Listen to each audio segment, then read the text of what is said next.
মহিষাসুরমর্দিনী বাঙালির আবেগের সঙ্গে চিন্তনের সঙ্গে মিলেমিশে একাকার। এই মহিষাসুরমর্দিনী শুনলেই তো বোঝা যায় যে মা দুর্গা বাপের বাড়ি আসছেন। এই মহিষাসুরমর্দিনীর যিনি স্রষ্টা বাণী কুমার, তার বাড়ি এই মুহূর্তে কেমন আছে জানতে ইচ্ছে করছে আপনাদের? খুব একটা ভালো অবস্থায় নেই, রক্ষণাবেক্ষণ নেই, হেলায় পড়ে রয়েছে, রীতিমতো সাপ খোপের আস্তানা এই বাড়ি। এখন যেতে যেন ভয় লাগবে। সময়টা 1928। মহালয়ার পূর্ণ লগ্নে মহিষাসুরমর্দিনী নামে একটি গীতি আলেখ্য রচনা করেছিলেন এই ব্যক্তি। এর সঙ্গে একটা অদ্ভুত নস্টালজিয়া রয়েছে। আজও বাঙালির কাছে মহালয়ার সকালে মহিষাসুরমর্দিনী একটা আলাদা মাত্রা যোগ করে।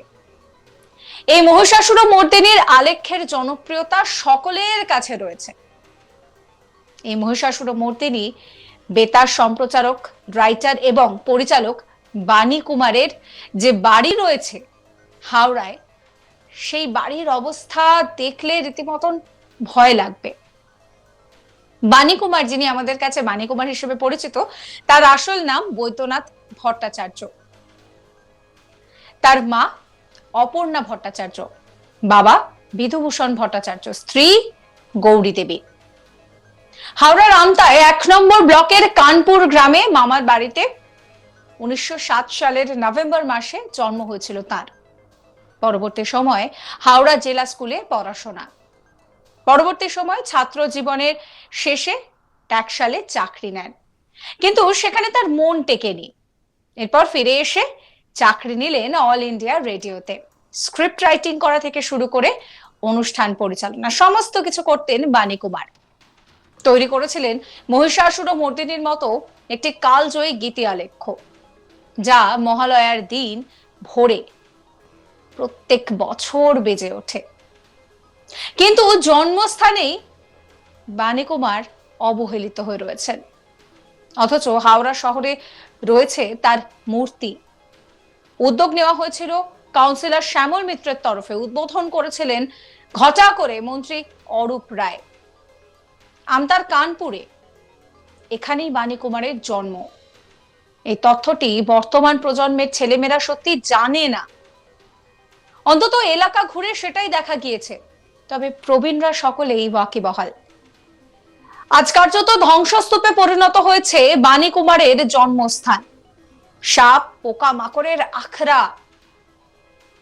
মামার বাড়ির ভিটেও সেখানে যেখানে তার জন্ম, সেই জন্মস্থানের এই অবস্থা।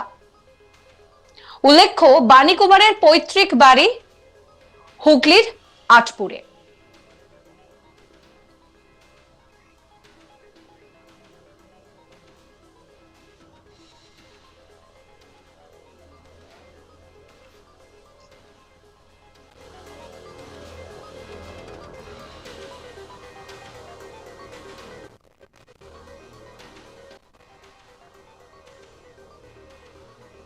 এক স্থানীয় বাসিন্দা কি বলছেন শোনাবো আপনাদের। বাণী কুমারের মামার বাড়ি হচ্ছে এই কানপুর, এবং এই ঘোষাল বাড়ি অর্থাৎ নিরঞ্জন ঘোষাল, মুন্নান ঘোষাল মুন্না ছিলেন এইখানেই। ওনার মা এখানেই থাকতেন এবং গর্ভাবস্থায় ওনার মা এসেছিলেন এখানে। বাণী কুমার এইখানেই জন্মগ্রহণ করেছিলেন। ওনাকে দেখেছি খুব ছোটবেলায়, অবশ্য বহুকাল আগে একবার দেখেছি ওনাদের ফটোতে, একটা ফটো আছে ওদের বাড়িতে, সেই ফটো আমি দেখেছিলাম। ছবি দেখে বেরোচ্ছিলাম যে ইনি বাণী কুমার। আর একবার বাণী কুমার এসেছিলেন ধনঞ্জয় বাবুর সঙ্গে, না ধনঞ্জয় বাবু মানে গান করতেন, ওনার সঙ্গে আমি তবলাও বাজিয়েছিলাম এক সময়। আর বাণী কুমারের সঙ্গে বাণী কুমার সেই সময় এসেছিলেন একবার। আর কুমুদ বাবু ছিলেন ওনার তবলজি, উনি তবলা বাজিয়েছিলেন। ধনঞ্জয় বাবু যে ওপরে ছিলেন, মানে দোতলার ওপরে একটু চান টান করতে গিয়েছিলেন, তখন বলতে কে তবলা বাজছে বলতো, উনি তো বেশ ভালো হাত। আর এক স্থানীয় বাসিন্দা কি বলছেন শোনাবো আপনাদের। দাদা, বাণী কুমার সম্পর্কে কি জানেন? বাণী কুমারের জন্মস্থান কিন্তু কানপুরি। উনি মামা বাড়িতেই জন্মেছিলেন এখানে। মামা বাড়ি তো, আর ওনার অরিজিনাল বাড়ি হচ্ছে আটপুরে। যেটা আমরা ছোটোবেলা থেকে শুনেছি বা আমরা যারা ছিলেন ওখানকার আমাদের বয়স্ক যারা ছিলেন শ্রীপতি ঘোষাল ওনারা বা ভেবে, আর তখন রামকুমার চট্টোপাধ্যায় আসতেন, উনি আসতেন, এসে এখানে করতেন। তারপরে ওনার সম্বন্ধে আমরা ছোটোবেলা থেকে শুনেছি, তারপরে উনি আসতেন এখানে, তখন আমরা খুব ছোটো, তো উনি আসতেন, তখন রামকুমারবাবুর সঙ্গে আসতেন, এ করতেন এখানে অনেকবার এসেছিলেন। এবার আমরা তখন খুব ছোটো, খুব আবছাপ আমাদের মনে আছে। হ্যাঁ, এবারে পুরনো ওদের বাড়ি অ্যাকচুয়ালি ওই দিকটা করে আছে বাড়িটা। না, আমরা তো ছোটোবেলা থেকেই শুনছি, আমরা তো ভোরবেলা উঠে 4টের সময় তো আগে খুলতাম, এখনও খুলি। এই নিয়ে আমার কলিগ হিমাদ্রি ঘোষের একটি রিপোর্ট দেখাবো। আজ মহালয়া, দেবীপক্ষের শুরু, এবং এই মহালয়ার দিন বাঙালিদের সবথেকে আকাঙ্ক্ষার জিনিস হলো রেডিওতে মহিষাসুর মর্দিনী গীত আলেখ্য শোনার। এবং এই গীত আলেখ্য শোনাটা বাঙালিদের 1929 সাল থেকে শুরু হয়েছে এবং আজ পর্যন্ত চলে আসছে। প্রত্যেকটি বাঙালি ঘরে কিন্তু রেডিওতে আজকের দিনে মহিষাসুর মর্দিনী এই গীত আলেখ্য শোনা হয়। এবং এই গীত আলেখ্য সৃষ্টিকর্তা বাণী কুমার, তার জন্ম কিন্তু তার মামার বাড়ি উদয়নারায়ণপুরের কানপুরে, এবং সেখানে তিনি জন্মগ্রহণ করেন। কিন্তু সেই বাড়ির অবস্থা আজকে খুবই দুর্বিষহ। সাপ এবং বিষাক্ত বিছে বা অন্য ধরনের পোকামাকড়ের আড্ডা হয়ে দাঁড়িয়েছে এই উদয়নারায়ণপুরের কানপুরে মামার বাড়ি।